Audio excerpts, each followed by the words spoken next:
ಮಸಾಲೆ ಉಪ್ಪಿಟ್ಟು ಮಾಡೋಣ ಅಂದ್ಕೊಂಡಿದ್ದೀನಿ, ಅವರೆಕಾಳು ಉಪ್ಪಿಟ್ಟು. ಅದಕ್ಕೆ ಏನೆಲ್ಲ ಇಂಗ್ರೀಡಿಯೆಂಟ್ಸ್ ತೊಗೊಂಡಿದ್ದೀನಿ ಅಂದರೆ ಈರುಳ್ಳಿ, ಟೊಮೊಟೊ, ಅರ್ಧ ಟೊಮೊಟೊ ರುಬ್ಬಕ್ಕೆ ಹಾಕ್ಕೊಂಡಿದ್ದೀನಿ, ಅರ್ಧ ಟೊಮೊಟೊ ಕಟ್ ಮಾಡಿ ಇಟ್ಕೊಂಡಿದ್ದೀನಿ, ಅವರೆಕಾಳು, ಕೊತ್ತಂಬರಿ ಸೊಪ್ಪು, ಸಾಸಿವೆ, ಕಡಲೆಬೇಳೆ ಮತ್ತು ಹೆಚ್ಚಿಟ್ಕೊಂಡಿರೋಂಥ ತರಕಾರಿ. ಹಾಗೆ ಮಸಾಲೆ ರುಬ್ಬೋದಕ್ಕೆ ನಾನು ಹಸಿಮೆಣಸಿನ್ಕಾಯಿ ಸಣ್ಣ ಕಟ್ ಮಾಡಿಲ್ಲ,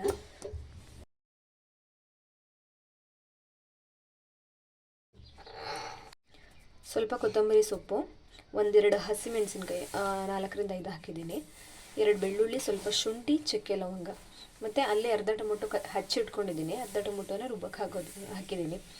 ಅದು ಪೇಸ್ಟ್ ಸರಿಯಾಗಿ ಆಗಲ್ಲ ಅಂತ ಹೇಳಿ. ಬನ್ನಿ ನೋಡೋಣ ಇವಾಗ ಹೇಗೆ ಅವರೆಕಾಳು ಮಸಾಲೆ ಉಪ್ಪಿಟ್ಟನ್ನ ಮಾಡೋದು ಅಂತ. ಸಾಸಿವೆನ ಹಾಕ್ಕೊಂಡಿದ್ದೀನಿ, ಎಣ್ಣೆ ಕಾದಿದೆ, ಕರಿ ಲೀವ್ಸು, ಆನಿಯನ್ ಹಾಕಿದ್ದೀನಿ. ಇವಾಗ ಅದು ಗೋಲ್ಡನ್ ಬ್ರೌನ್ ಕಲರ್ ಬರೋವರೆಗೂ ಹುರ್ಕೋಬೇಕು. ಹಾಗೆ ಪಕ್ಕದಲ್ಲಿ ಸ್ವಲ್ಪ ತುಪ್ಪನ ಹಾಕಿ ರವೆನ ಹುರ್ಕೋತಾ ಇದ್ದೀನಿ. ಹೆಚ್ಚಿಟ್ಕೊಂಡಿರೋ ಟೊಮೊಟೊ ಹಾಕಿದ್ದೀನಿ. ಇವಾಗ ಅವರೆಕಾಳು ಹಾಕಿದ್ದೀನಿ. ಇವಾಗ ಅವರೆಕಾಳನ್ನ ಫ್ರೈ ಮಾಡ್ಕೋಬೇಕು. ನೆಕ್ಸ್ಟ್ ಇದಕ್ಕೆ ಕಡಲೆಬೇಳೆ ಹಾಕಿದ್ದೀನಿ. ಅವರೆಕಾಳು ಸ್ವಲ್ಪ ಫ್ರೈ ಆಗಿದೆ. ಇವಾಗ ಇದಕ್ಕೆ ಕಡಲೆಬೇಳೆ ಹಾಕಿ ಫ್ರೈ ಮಾಡ್ಕೊತಿದ್ದೀನಿ. ಇವಾಗ ಇದಕ್ಕೆ ಹೆಚ್ಚಿಟ್ಕೊಂಡಿರೋಂಥ ತರಕಾರಿನ ಹಾಕಿ ಫ್ರೈ ಮಾಡ್ಕೊತಾ ಇದ್ದೀನಿ. ಇದಕ್ಕೆ ಇವಾಗಲೇ ಸ್ವಲ್ಪ ಉಪ್ಪನ್ನ ಆ್ಯಡ್ ಮಾಡ್ಕೊತಾ ಇದ್ದೀನಿ, ಯಾಕಂದರೆ ತರಕಾರಿ ಎಲ್ಲ ನೀರು ಬಿಟ್ಟರೆ ಸ್ವಲ್ಪ ಬೇಗ ಬೇಯುತ್ತೆ, ಆಯಿಲೆಲ್ಲ ಡೀಪಾಗಿ ಫ್ರೈ ಆಗುತ್ತೆ ಅಂತ ಹೇಳಿ. ಇವಾಗ ಇದಕ್ಕೆ ರುಬ್ಬಿಟ್ಕೊಂಡಿರೋಂಥ ಮಸಾಲೆನ ಆ್ಯಡ್ ಮಾಡ್ಕೊಂಡಿದ್ದೀನಿ. ಇಲ್ಲಿ ಹಸಿ ಮೆಣಸಿನ್ಕಾಯಿನ ನಾವು ಕಟ್ ಮಾಡಿ ಬೇಕಿದ್ರೆ ಹಾಕ್ಬೋದು. ನಾನು ರುಬ್ಬಕ್ಕೆ ಹಾಕಿದ್ದೀನಿ, ಅದಕ್ಕೊಂದು 1-2 ನಿಮಿಷ ಟೈಮ್ ಸೇವ್ ಆಗುತ್ತೆ ಅಂತ ಹೇಳಿ. ಆಮೇಲೆ ಅದಕ್ಕೆ ನಾವು ರುಬ್ಬದೇ ಹಾಗೆ ಹಾಕಿದ್ರೆ ಸೈಡಿಗೆ ಎತ್ತಿಟ್ಬಿಡ್ತೀವಿ, ರುಬ್ಬ ಹಾಕಿದ್ರೆ ಗೊತ್ತೇ ಆಗಲ್ಲ, ತಿನ್ಕೊಂಡಿರ್ತೀವಿ. ಅದಕ್ಕೋಸ್ಕರ ಹಾಗೆ ಮಾಡ್ತೀನಿ ನಾನು ಜಾಸ್ತಿ. ಇವಾಗ ಇದಕ್ಕೆ ನೀರು ಆ್ಯಡ್ ಮಾಡ್ಕೊತಾ ಇದ್ದೀನಿ. ರವೆ ಎಷ್ಟು ಹಾಕ್ತೀವಿ ಅದ್ರ ಡಬಲ್ ಹಾಕಿದ್ರೆ, ತರಕಾರಿ ಹಾಕಿದ್ದೀವಿ ಹಾಗಾಗಿ ಡಬಲ್ಲೇ ಹಾಕಿದ್ರೆ ಬೆಟರು. ತರಕಾರಿ ಹಾಕ್ತೆ ಹಾಗೆ ಮಾಡಿದ್ರೆ ಏನು ಹಾಕಿರ್ತೀವಿ ಅದಕ್ಕಿಂತ ಒಂದು 1/4 ಭಾಗದಷ್ಟು ಕಡಿಮೆ ಹಾಕಿದ್ರೆ ತುಂಬ ಉಡಿಯಾಗಿರುತ್ತೆ ಉಪ್ಪಿಟ್ಟು. ಹಾಗಾಗಿ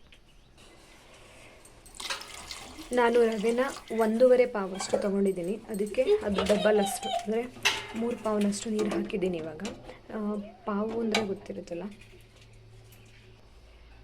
ಇದು ಪಾವು ಅಂತ ಹೇಳ್ತೀವಿ. ಇದರಲ್ಲಿ 4ರಷ್ಟು ಹಾಕಿದ್ರೆ 1 ಸೇರಾಗುತ್ತೆ. ಕೆ ಜಿ ಲೆಕ್ಕದಲ್ಲಿ ಹೋದರೆ ಇದು 1/4 kg ಜಾಸ್ತಿ ಹಿಡಿಯುತ್ತೆ, ಹಾಗಾಗಿ ಪಾವು ಅಂತಲೇ ಹೇಳಿದ್ದೀನಿ ನಾನು.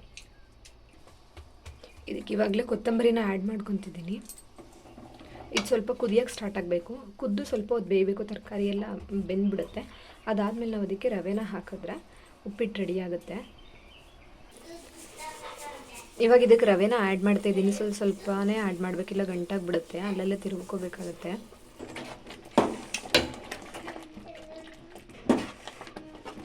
ಸ್ಟವ್ನ ಲೋ ಸಿಮ್ಮಲ್ಲಿ ಇಟ್ಕೊಬೇಕು, ಇಲ್ಲಾಂದರೆ ಬೇಗ ತಳನೂ ಹಿಡಿದ್ಬಿಡುತ್ತೆ.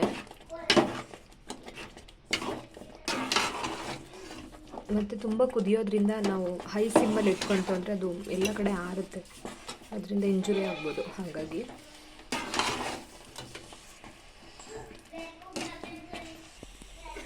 ಇನಿಷಿಯೇಟಲ್ಲಿ ನಿಮ್ಗೇನಾದರೂ ಸಾಲ್ಟ್ ನೀಡಿತ್ತು ಅಂತ ಹೇಳಿದ್ರೆ ಹಾಕೋಬೋದು. ನಾನು ಹಾಕಿದ್ದೆ, ಅದನ್ನು ವಿಡಿಯೋ ಮಾಡಿಲ್ಲ. ಸ್ಟಾರ್ಟಿಂಗ್ ತರಕಾರಿ ಬೇಯೋದಕ್ಕೆ ಹಾಕಿದ್ದು ಅಷ್ಟೇ, ಮಧ್ಯದಲ್ಲೂ ನಾನು ಸ್ವಲ್ಪ ಹಾಕಿದ್ದೀನಿ ನೋಡಿ. ಇವಾಗ ತುಂಬ ಚೆನ್ನಾಗಾಗಿದೆ. ಇದನ್ನೊಂದು ಸ್ವಲ್ಪ ಅರಳಬೇಕು. ಸ್ಟವ್ನ ಆಫ್ ಮಾಡಿ ಸ್ವಲ್ಪ ಹೊತ್ತು ಬಿಟ್ಟರೆ ಸರಿ ಹೋಗುತ್ತೆ ಇದು. ಇವಾಗ ಇದನ್ನು ಊಟ ಮಾಡ್ಬೋದು, ಟೇಸ್ಟಿಯಾಗಿರುತ್ತೆ, ಹಾಗೆ ಹೆಲ್ದಿಯಾಗೂ ಇರುತ್ತೆ. ನೋಡಿದ್ರಲ್ಲ ಹೇಗೆ ಈಸಿಯಾಗಿ ಅವರೆಕಾಳು ಮಸಾಲೆ ಉಪ್ಪಿಟ್ಟನ್ನು ಮಾಡ್ಬೋದು ಅಂತ. ವಿಡಿಯೋ ಇಷ್ಟ ಆಯಿತು ಅಂತ ಹೇಳಿದ್ರೆ ಲೈಕ್ ಮಾಡಿ, ಶೇರ್ ಮಾಡಿ, ಕಮೆಂಟ್ ಮಾಡಿ, ಹಾಗೆ ಸಬ್ಸ್ಕ್ರೈಬ್ ಮಾಡೋದನ್ನು ಮರಿಬೇಡಿ. Thanks for watching.